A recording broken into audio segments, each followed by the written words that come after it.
কারণ মনে রাখতে হবে বাবা, গৌরকে যদি স্মরণ করা না হয়, গৌরকে যদি ভজন করা না হয়, গৌর যদি নামাজতো আমার রাধা কৃষ্ণের লীলা তত্ত্ব কেউ কি জানতে পারতাম?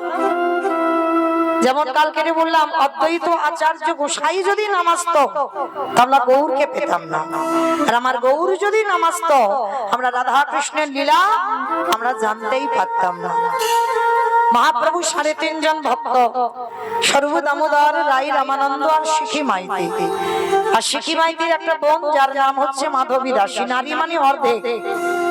ওই জন্য ৩.৫ জন ভক্তকে সঙ্গে নিয়ে বহিরঙ্গ ভক্ত শনে প্রভু করেন নাম সংকীর্তন, আর অন্তরঙ্গ ভক্ত শনে প্রভু আমার রস আস্বাদন করবেন। মানে সেটা বাহ্যিক জগতের ভক্তদের সঙ্গে হয় না। কি মাইরা সবার কাছে সব কথা বলা যায়? যায় না। অনেক অনেক বন্ধু বান্ধব থাকে, কিন্তু দেখবেন কোন কোন মানুষের মধ্যে খুব প্রিয় মানুষ থাকে, প্রিয় বন্ধু থাকে, প্রিয় বান্ধবী থাকে, আর যার কাছে তুমি তোমার জীবনের কথা, তোমার মনের কথা, সকল কিছু তুমি একেবারে উজাড় করে বলতে পারো, তোমার মধ্যে কোনো দ্বিধা আসে না। প্রত্যেকের জীবনে এমন এমন একটা বন্ধু থাকে। আর মনে রাখবেন বাবা, এই নবদ্বীপে আমরা গৌর সম্পর্কে অনেক কিছু জানি, অনেক কিছু শুনেছি, কালকেও বলেছি, কিন্তু আজকের নদীয়ার মাটিতে যার কথা আমরা একটু বলবো, এই জগতে আমরা পঞ্চসতীর নামগুলো খুঁজে পাই। তারা দ্রৌপদী, মন্দোদরী, অহল্যা, মা কুন্তী, এরা পঞ্চসতীর মধ্যে পড়ে। কিন্তু বাবা মনে রাখতে হবে, শুধু পঞ্চসতী বলে নয়, এই পঞ্চসতীর বাইরেও অনেক সতী আছে, যাদের চরিত্রের কথা শ্রবণ করলে বাবা হৃদয়টা কেঁপে উঠবে। যেমন তার মধ্যে ছিল বাবা সতী অনুসুয়া। তার কোনো মন্ত্র ছিল না বাবা, শুধু একটাই মাত্র মন্ত্র ছিল, ওম পতি পরমেশ্বরায় নমঃ। কোনদিন ভগবানের কোন মন্ত্র মুখস্থ ছিল না। সারা জীবনটা অনুসুয়া স্বামী চরণ ভজন করে অন্তিমে সময় ব্রহ্মা বিষ্ণু মহেশ্বরকে অনুসুয়া মা পুত্র রূপে লাভ করেছিল। যেমন বাবা মালাবতী মা স্বামীর সুখের জন্য স্বামীকে বাবা, স্বামীর ইচ্ছা জেগেছে, কুষ্ঠ রোগগ্রস্ত ছিল মালাবতী স্বামী, তার স্ত্রী কি করতো জানো? ঝোড়াতে করে মাথাতে করে নিয়ে স্বামীকে স্নানে নিয়ে যেত গঙ্গায়। আর গঙ্গায় যেতে গিয়ে বাবা একজন পতিতা নারীকে দর্শন করেছিল, বার বনিতা। সেই পতিতা নারীকে দর্শন করে ভালো লাগলো মালাবতীর স্বামী। তো মালাবতীর স্বামী মালাবতীর কাছে প্রার্থনা করেছিল যে একটা রাতের জন্য আমি যেন ওই পতিতা নারীর সঙ্গ করতে পারি। কেমন সতী সাধ্বী রমণী ছিল দেখে। সেই মালাবতী পতিতা নারীর ঘরে গিয়ে বলেছিল, যদি আপনার সংসারে যাবতীয় কর্ম করতে হয়, আমি একটা দিন সমস্ত কাজ করে দেব, আমি আপনার চরণে সেবা করব, কিন্তু আমার স্বামীর মনের ইচ্ছা যে একটা রাত আমার স্বামী তোমার চরণে আশ্রয় পেতে চায়। কি মাইরা এমন নারী একটা জগতে এখন দেখা যাবে? দেখা যাবে না। কিন্তু তাদেরকে সতী বলে গণ্য করা হলো না। যেমন নবদ্বীপের মাটিতে একটা চরিত্র তুলে ধরবো, আর আপনারা শ্রবণ করবার পরে বলবেন যে সত্যি কি মেয়েটা সতী হওয়ার যোগ্যতা অর্জন করেনি? মেয়েটার বয়স ছিল মাত্র 14 বছর, আর 14 বছর বয়সে সংসার করে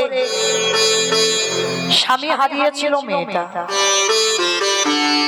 24 বছরের বয়সে স্বামী সারা জীবনের মতো ওই 14 বছরের মেয়েটাকে ফেলে রেখে চলে গিয়েছিল বাবা সর্বত্যাগী সন্ন্যাসী হয়ে। আমাইরা মেয়েটা কে গো? বৈষ্ণবপ্রিয়া। বাহ, নিমাইয়ের তো দুটো সংসার, একটা সংসার নিমাই নিজের ইচ্ছাতে করেছিল, লক্ষ্মীপ্রিয়া। আর লক্ষ্মীপ্রিয়াকে বিবাহ করবার পর সর্পাঘাতে যখন মৃত্যু হয়ে গেল, পরের বিষ্ণুপ্রিয়াকে বিবাহ করেছিল নিজের ইচ্ছাতে নয়, ওটা মায়ের সুখের জন্য। বিয়ে করার সময় নিমাই বলেছিল, মা আমি তো আর সংসারে বাঁধতে চাই না, কারণ জগতের কল্যাণের জন্য, জগতের মঙ্গলের জন্য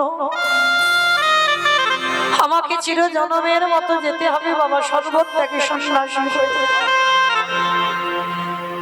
আমার ইচ্ছা থাকলে উপায় নেই, তবে মা তোমার কথা আমার শিরোধার্য, আমি কথা দিলাম তোমার কথা, তোমার আদেশ পালন করে আমি সংসারে জীবনে নামবো, কিন্তু যে সংসার আমি করব সেই সংসারটা শুধু তোমার সুখের জন্য হবে মা। সচী মায়ের আদেশে বিষ্ণুপ্রিয়াকে বিবাহ করেছিল দ্বিতীয়বার, কিন্তু বিবাহ করে কি করেছিল বাবা, নিমাইয়ের কথা দেওয়া ছিল মা যতদিন না বলবে ছেলে তো যেতে পারবে না সন্ন্যাসী। কি বাবা আপনারা জানেন তো, মা আদেশ দেবে, অনুমতি দেবে, তারপরে নিমাই সন্ন্যাসে যাবে। তো এর আগে সচিমাকে বলেছিল মা আমি সন্ন্যাসে যেতে চাই, বিষ্ণুপ্রিয়াকেও বলেছিল আমি সন্ন্যাসে যেতে চাই। বিষ্ণুপ্রিয়া চরণ দুটো ধরে কেঁদে বলেছিল, স্বামী নিমাই বিবাহ করে বাবা অর্ধেকটা রাত তো বাড়ি ফিরতো না, মাসের অর্ধেক রাত বাড়িতে আসতো না নিমাই। কেন? ওই শ্রীবাস সঙ্গনে হরিনাম করতে করতে সারা রাত কেটে যেত, ভাবে বিভোর, কখনো কৃষ্ণ ভাব, কখনো বা রাধা ভাব। কত রাত আসেনি, কত রাত বিষ্ণুপ্রিয়া একা কাটিয়েছে। সিদ্ধান্ত নিল নিমাই সন্ন্যাসে যাবে। বিষ্ণুপ্রিয়া কেঁদে বলেছিল, স্বামী তুমি সন্ন্যাসী হয়েও না, তুমি সংসারে থাকো, তুমি তো কত রাত বাড়িতে পেরো না, তাতে আমার অসুবিধে নাই। কেন জানো, আমি কাঁদতে কাঁদতে সারা রাত কাটাই বটে, কিন্তু এটা তো জানবো সকাল হলে স্বামী আমার ঘরে ফিরবে, কিন্তু তুমি যদি সন্ন্যাসে চলে যাও তুমি তো আর কোনো দিন ফিরে আসবে না, তাই তুমি সন্ন্যাসে যেও না। সচিমাও নিষেধ করেছিল, বাবা আমি যতদিন না বলবো তুই আমার আদেশ ছাড়া সন্ন্যাসী হতে পারবি না। তা যেদিন আমার নিমাই সংসার ত্যাগ করেছিল মা, দিনটা ছিল বাবা পৌষ সংক্রান্তির দিন। আর বর্ধমান কাটোয়া কাঞ্চননগরে যখন কেশব ভারতীর আশ্রমে গেলেন, তখন দিনটা ছিল বাবা মাঘ মাসের 1 তারিখ। বিষ্ণুপ্রিয়া ছাড়বে না বলে রাত্রিবেলা তার প্রাণনাথকে বলেছিল, প্রাণনাথ আজকে কি জানি আমার মনটা কুগাইছে, তুমি জানো সুরধনী গঙ্গায় স্নানে গিয়ে আমার চরণের একটা নূপুর খুলে গেল,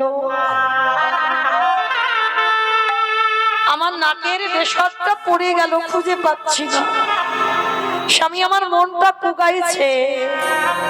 বিষ্ণুপ্রিয়ার মন তো সতী নারী বুঝতে পেরেছে, যার জন্য রাত্রিবেলা বিষ্ণুপ্রিয়ার আঁচলে নিমাইয়ের কোমরের ধটিটাতে বেঁধে রেখেছিল,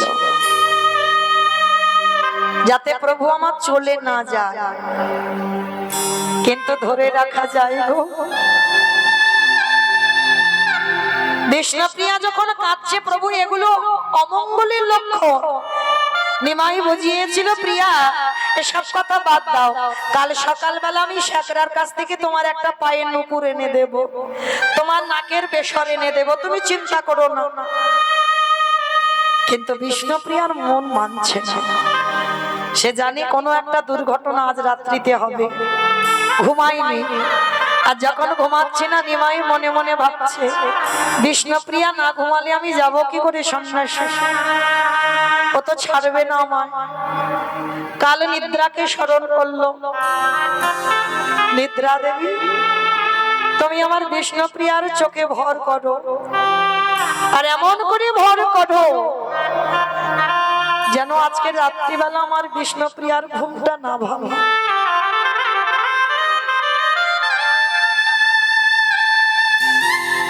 অনেক চেষ্টা করেছিল বাবা ধরে রাখবার জন্য, পারেনি বিষ্ণুপ্রিয়া। চিরজনমের মতো বিষ্ণুপ্রিয়াকে ফেলে রাতের অন্ধকারে সচিমা ঘুমাচ্ছে, বারান্দায় মা আছে, পিছনে গিয়ে নিমাই ডাকছে, মা ও মা, তুমি আমায় বিদায় দাও না মা, আমি সন্ন্যাসী হতে চাই। আর নিমাইয়ের কণ্ঠটা ছিল বাবা ঠিক কোকিলের মতো কণ্ঠ, মানে কোকিল ডাকছে কি মানুষ ডাকছে বোঝা যেত না। আর ঘুমের ঘরে সচিমা বলেছিল, ওরে আমার নিমাই সুখের নিদ্রায় ঘুমিয়ে আছে, তুই ব্রজের কোকিল ব্রজে ফিরে যা। সত্যি তো বাবা ব্রজের কোকিল ব্রজ ছেড়ে তো নদিয়ায় নেমেছিল। যখনই বলল ব্রজের কোকিল ব্রজে ফিরে যা, সেই রাতের অন্ধকারে কাউকে না বলে মায়ের দূর থেকে প্রণাম করে চিরজনমের মতো বললেন, জননী জন্মভূমিশ্বর স্বর্গাদপি বলিয়সি মা, পিতা স্বর্গ পিতা ধর্ম পিতহি প্রীতিমা করতে প্রিয়মতে স্বর্গদেবী। কারণ সন্ন্যাসী ব্যক্তি আর জন্মভিটা দর্শন করতে পারবে না বাবা। চিরজনমের মতো জন্মভিটাকে প্রণাম করে রাতের অন্ধকারে নিমাই ছুটে চলল। ওই পৌষ সংক্রান্তির দিন ঠান্ডার সময় সবাই নদিয়ার মানুষ ঘরে ঘুমাচ্ছে, আর সেই রাত্রিবেলা কৃষ্ণ কৃষ্ণ বলে কাঁদতে কাঁদতে ছুটে চলল বর্ধমান কাটোয়া কাঞ্চননগরে। আর এদিকে সকাল হয়ে গেল, ব্রজের কোকিল সমস্ত নদিয়ার মানুষরা জেগে উঠেছে। সচিমার ঘুম ভেঙে গেল, আর ঘুম ভেঙে গিয়ে দেখে না বিষ্ণুপ্রিয়ার দরজা এখনো বন্ধ আছে, এখনো খুলছে না। কিন্তু নিমাইয়ের অভ্যাস ছিল মা ব্রহ্ম মুহূর্তে প্রতিদিন উঠে হরিনাম করা। ব্রহ্ম মুহূর্ত কাকে বলে? সূর্য উদয়ের 1 ঘন্টা 36 মিনিট আগে। সচিমা গিয়ে ডাক দিচ্ছে, দরজা ধাক্কাচ্ছে, বৌমা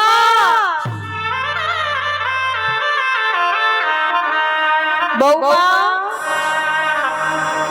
দরজাটা খোলো না মা, কত বেলা হয়ে গেল, আমার নিমাই তো এতক্ষণ ঘুমায় না। আমি ছোটবেলা থেকে দেখি আমার নিমাই ভোরবেলা সব সময় ওঠে। বৌমা এখনো তুমি ঘুমাচ্ছ? ওঠো। বারবার যখন বলছে বৌমা দরজা খোলো দরজা খোলো দরজা খোলো, কিন্তু বিষ্ণুপ্রিয়া দরজা খুলে কারে দেখাবে? অনেকক্ষণ আগে বিষ্ণুপ্রিয়া উঠে ওই পালঙ্কে যেখানে নিমাই ঘুমিয়েছিল হাত বুলাচ্ছে আর কাঁদছে। বৌমা দরজা খোলো, থাকতে পারলো না বিষ্ণুপ্রিয়া। দরজাটা খুলে দিয়ে শাশুড়ি মার চরণে আছাড় খেয়ে পড়ল, মা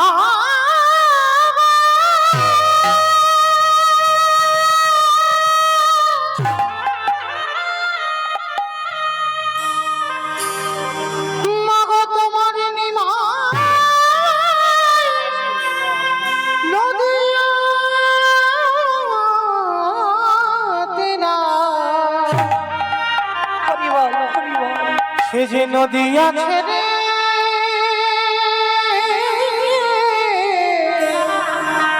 চলে গেছে।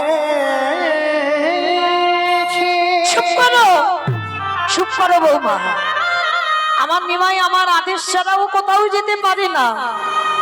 আমায় কথা দিয়েছিল আমি বললে তবেও যাবে, আমার অনুমতি না পেলে ও কোনোদিন কোথাও যাবে না। মা তুমি বোধহয় জানো না, তুমি বোধহয় বুঝতে পারছো না, সে যে আমাকে কাঁদিয়ে তোমাকে কাঁদিয়ে যাকে দেখতে পাচ্ছে, এটা একটু মনিটরে বারো না, জোরে জোরে কথা বলতে হচ্ছে আমার।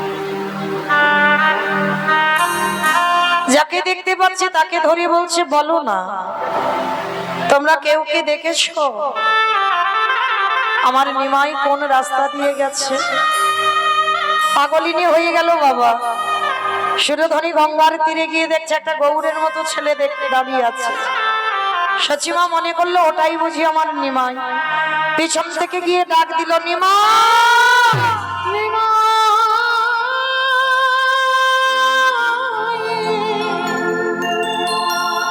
একেবারে দাদা রে,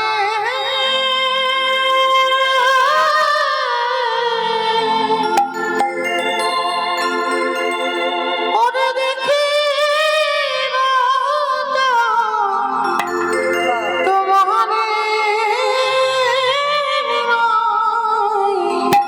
নিমাই দাদা রে,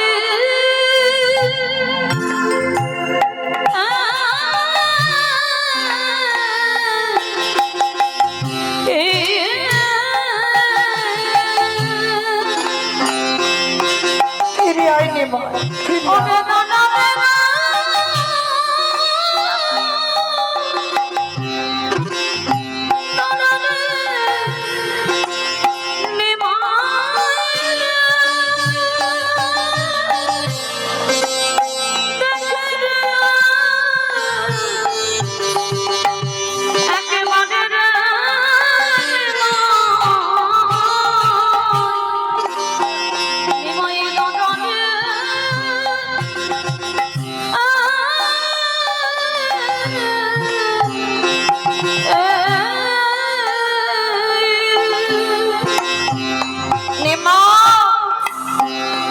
আমি যদি আগে জানতাম বাবা তোকে লেখাপড়া সেখানে তুই মাকা দিয়ে সন্ন্যাসী হবি, আমি কোনোদিন তোকে লেখাপড়া শেখাতাম না বাবা।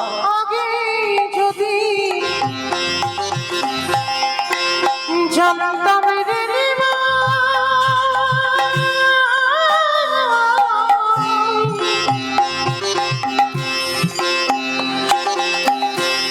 ও তুই যাবি রে ছাড়িয়া, ওরে আমি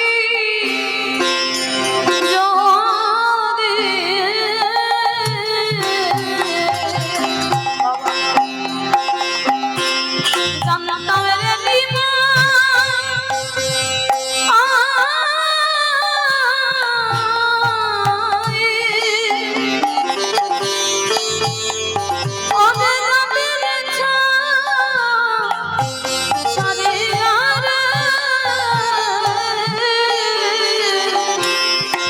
তবে না শিখাইতা লেখাপড়া রে, না দিতাম বিয়া নিমাই দাদা রে, নিতাই গৌর প্রেমানন্দে হরি বল হরি বল হরি বল। নিমাই, আমি তোর মা, আমার যদি এই দশা হয়, একবারও ভাবলি না আমার বধূ বিষ্ণুপ্রিয়ার কি পরিণতি হবে? ঘরের বধূ বিষ্ণু প্রিয়া রে,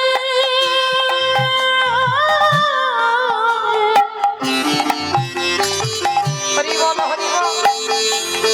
ও যে জ্বালা দয়া অগ্নি, ঘরে ঘরে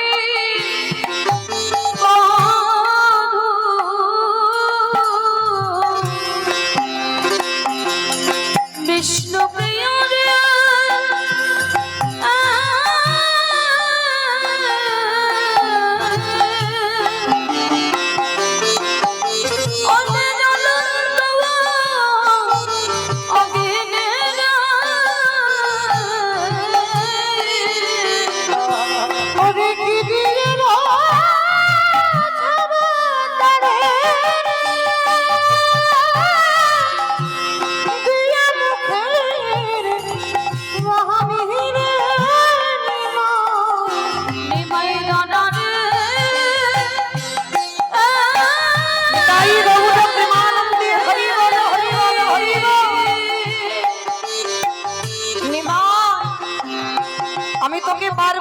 বলেছিলাম বাবা সন্ন্যাসী হোস্তা, আমার কোলের কাছে থেকে যতদিন আমি বাঁচি বাবা একটু কৃষ্ণ নাম শোনাবি। সন্ন্যাসী হইও রে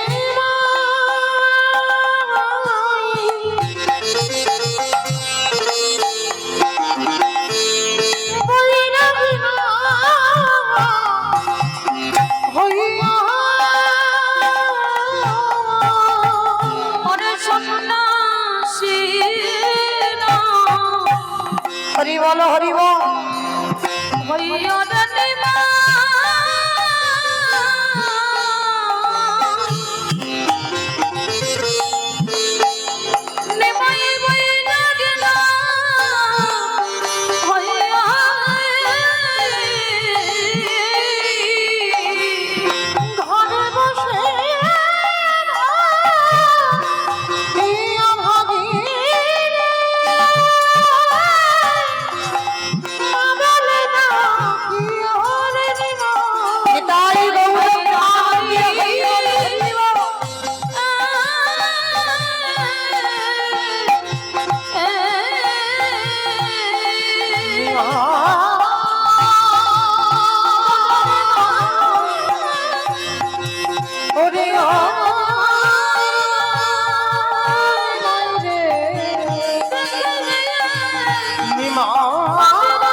আমি তোর অভিশাপ দিয়ে না গেলাম নিমাই রে, তোর কৃষ্ণ ভজা সব বিফল হবে। আমি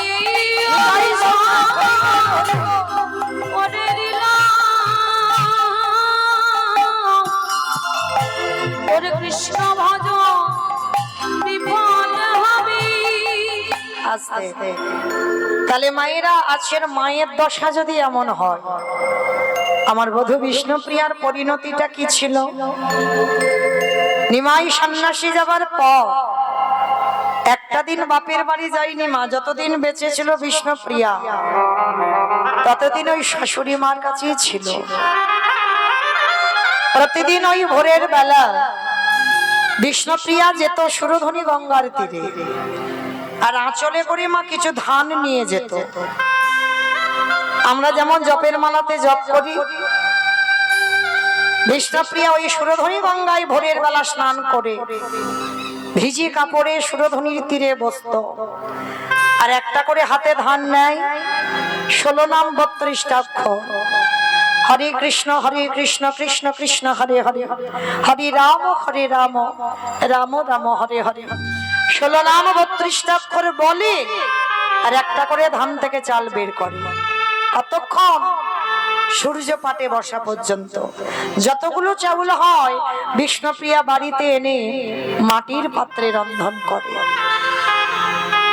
শাশুড়ি মাকে প্রসাদ দেয়, বাড়ি একটা কাজের লোক ছিল তাকে দেয়, আর বিষ্ণুপ্রিয়া একটা করে অন্ন সেবা করে।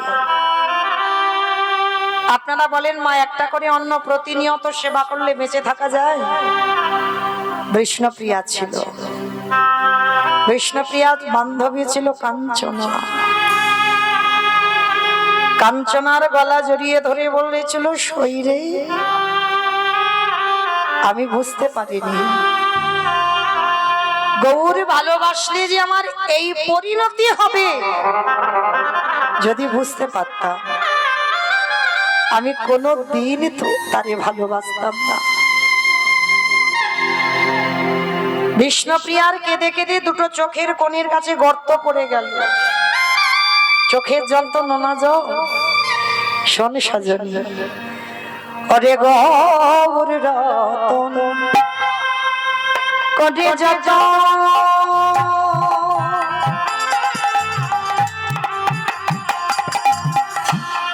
আমি রাগব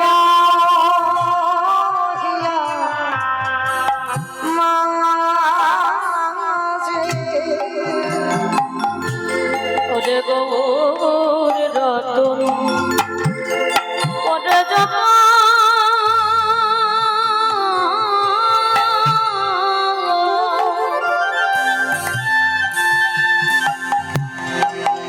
আমি রাখিব হিয় মাঝে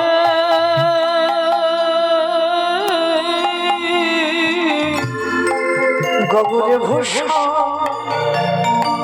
করিব ধারণ যেখানে যা সাজে আমার গৌর পুষ্প করব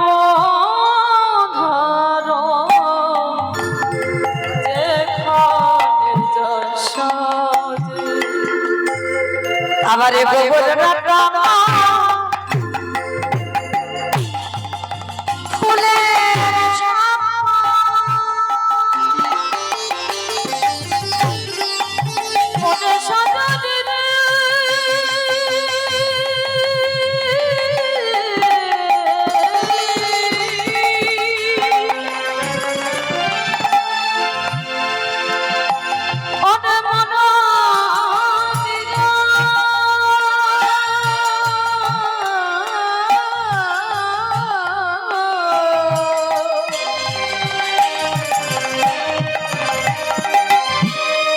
গোবর কাছে বলি মনে কথা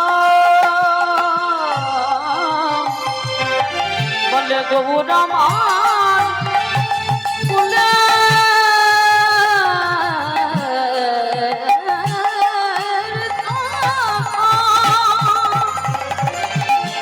আরে নন্দন আমার চলে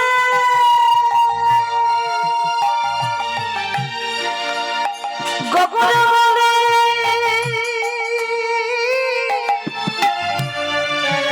পথে পথে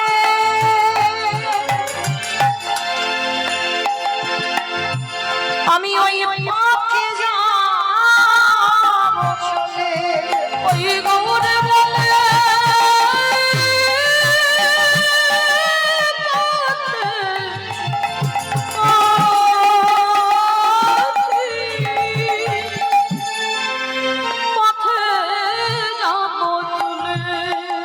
আমি গগরে বলে গগরে বলে কেঁদে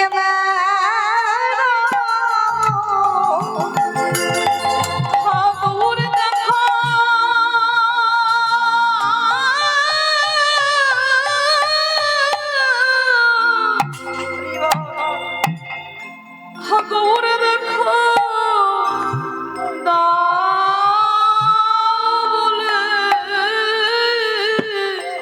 আমি গগরে বলে কেঁদে ওই নদী আনা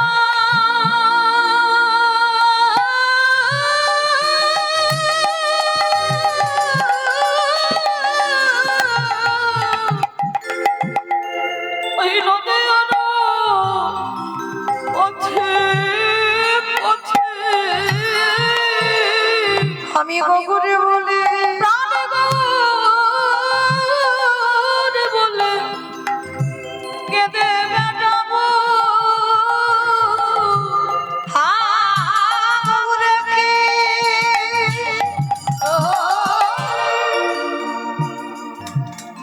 ওই তব চরণে আমার দেহ মন প্রাণ জীবনে যৌবন আমার বলতে যা কিছু আছে কাঞ্চনা রে আমি ওই চরণে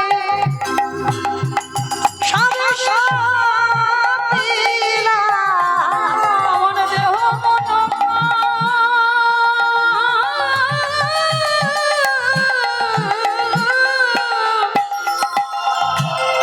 আমার জীবন যৌবন আমি ওই